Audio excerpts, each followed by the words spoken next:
মা আয়েশা রাদিয়াল্লাহু তাআলা আনহার কাছে একদল মানুষ এসে জানতে চাইলেন যে নবীজির চরিত্রটা কেমন ছিল, ব্যবহারটা কেমন ছিল।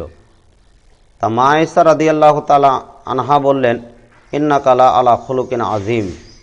কারণ মুহাম্মদ সাল্লাল্লাহু আলাইহি সাল্লামের চরিত্রই হচ্ছে পবিত্র কোরআনটা। পবিত্র কোরআনটাই হচ্ছে মুহাম্মদ সাল্লাল্লাহু আলাইহি সাল্লামের চরিত্র বা আদর্শ বা শিষ্টাচার। অতএব তোমরা পবিত্র কোরআন ফলো করো, তাহলে মুহাম্মদ সাল্লাল্লাহু আলাইহি সাল্লামের চরিত্র বা জীবন বা আদর্শ তোমরা খুঁজে পাবে।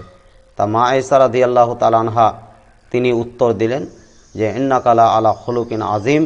কারণ উত্তম চরিত্রের অধিকারী হচ্ছেন মুহাম্মদ সাল্লাল্লাহু আলাইহি সাল্লাম, আর পবিত্র কোরআনই হচ্ছে মুহাম্মদ সাল্লাল্লাহু আলাইহি সাল্লামের চরিত্র।